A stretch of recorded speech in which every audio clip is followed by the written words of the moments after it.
Hi and good evening, everyone. My name is Albert, and this is Vlogs About Nothing. I feel like I'd be doing everyone a great disservice if, as a representative of the millennial generation, as I am slowly approaching 40, I don't find people my age, especially dudes, just randomly talking in their room about things that are important. And so I want to be that guy. I want to be that guy in your life. And tonight, I just want to point out, and I want to have it on record, that the old folks have been recognized, okay?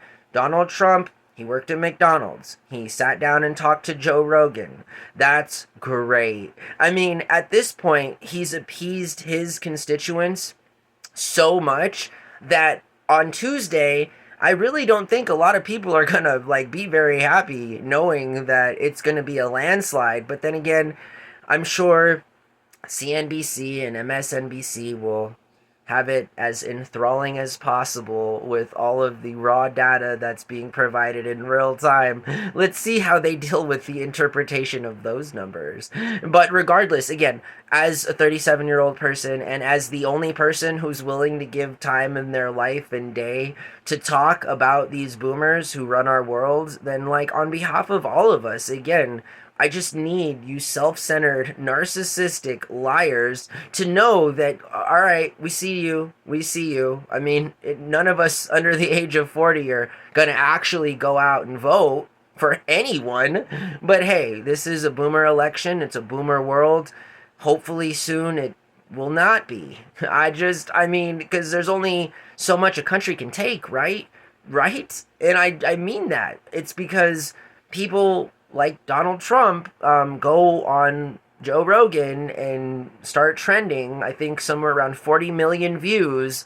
A 3 hour interview with Donald Trump. I mean, if we're all willing to listen to Donald Trump and Joe Rogan for 3 hours, and there's 40 million of us who are willing to do that, then that's literally every boomer that's ever been born came out of the rock a few days ago and figured out how to watch things on YouTube and decided that they were going to spend 3 hours of their life listening to Donald Trump talk to Joe Rogan.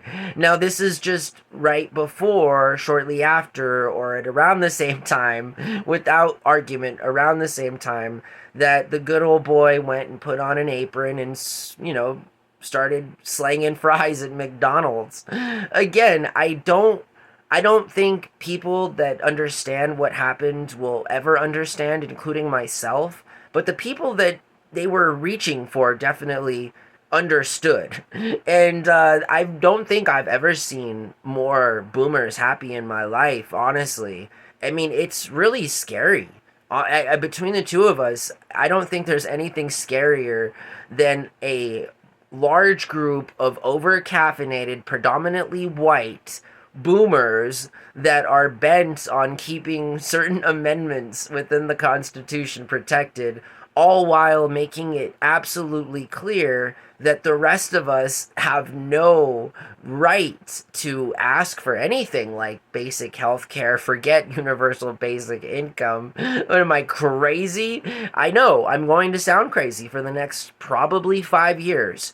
And in that time, hopefully, with any sort of luck, we'll go into that fifth year with many millions of subscribers and a whole lot more influence, because that's kind of the future of this program as well. Honestly, between the two of us, just because it is going to grow from something like me talking to myself in my room to a cracked phone to really focusing on a career that is solely focused on making it an absolute constitutional right that all of us have certain things that are required to continue living the kind of a way that some of us have been privileged to live, and others continue to have that American dream. So, ultimately, my goal is to not sell you the American dream, but in fact, give you the American dream.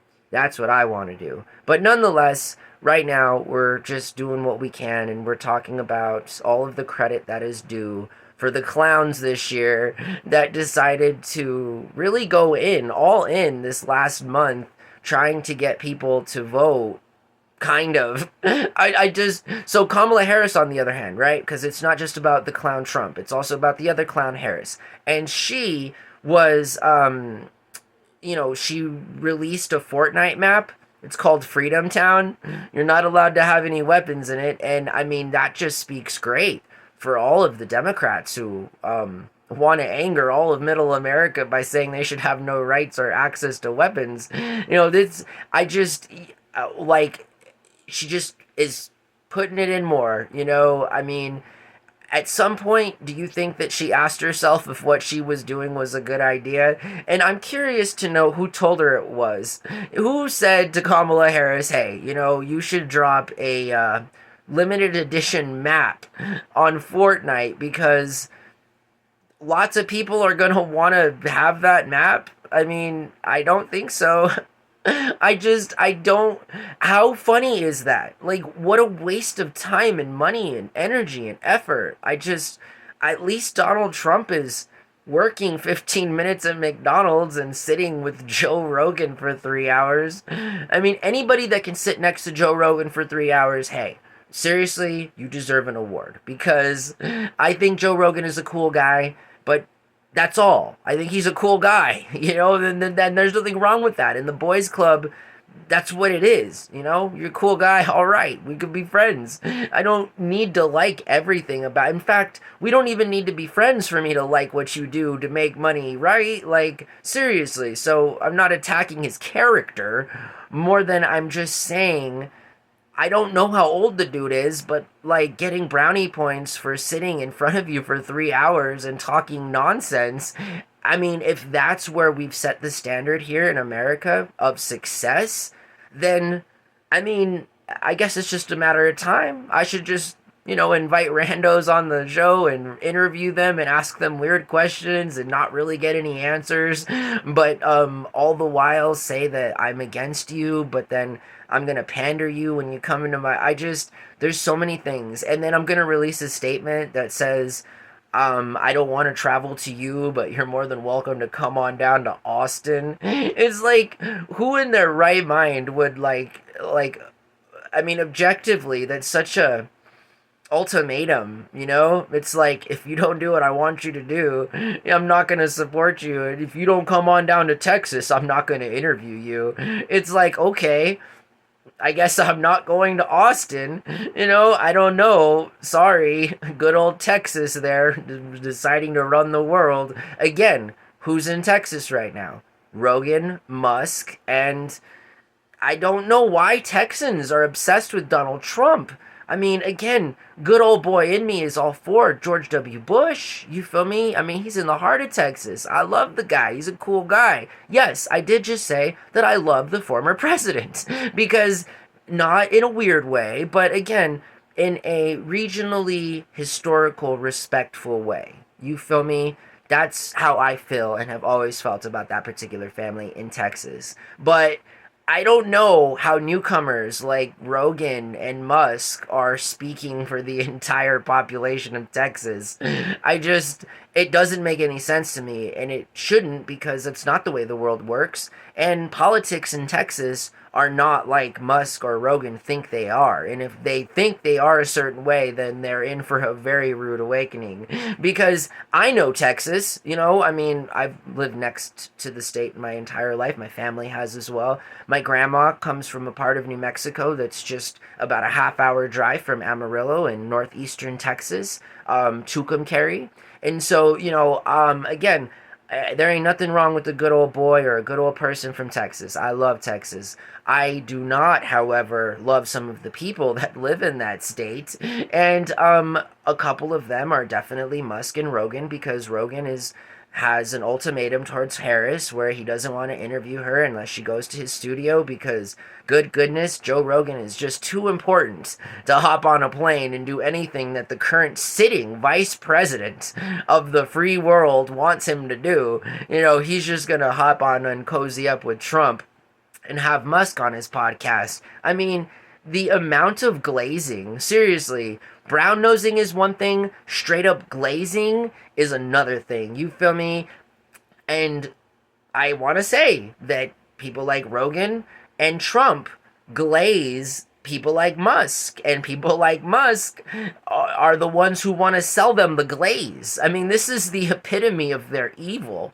Is like they don't want to just get glazed. They don't want to just be glazed or give glaze. They want to make and sell the glaze so that you can glaze other people. Now, that's kind of weird. I don't know. There's only so much brown nosing a person can do. Or I guess in this case, switch that term up, glaze. You feel me? So yeah, I mean, we're literally watching a glaze festival. That's what we're watching. And I just want to be on the record because I'm not about it. I don't support it. And I just don't think that there's going to be this kind of traffic reportedly on podcasts that make such an influence, arguably, on modern American politics.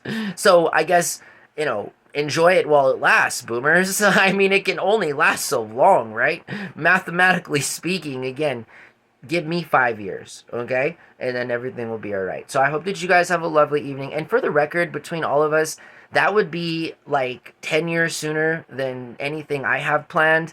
So let's definitely make it that 5 years. And I can assure you that with just a few million subscribers and in 5 years, we can make definite change. So let's keep doing what we're doing, all right? And let's remember all these fun times that we had where, I'm just as happy having absolutely nothing as I will be, I'm sure, when there are more things to have, I guess. It'll be just more fun to figure out how to give it all away, right? Because that's not what life is about. And I hope that you guys have a really good night and, understand that if I ever come off as trying to glaze you, I am a product, and I am in fact trying to glaze you on over. You feel me? Because that's what it's about, and I'd rather sell myself.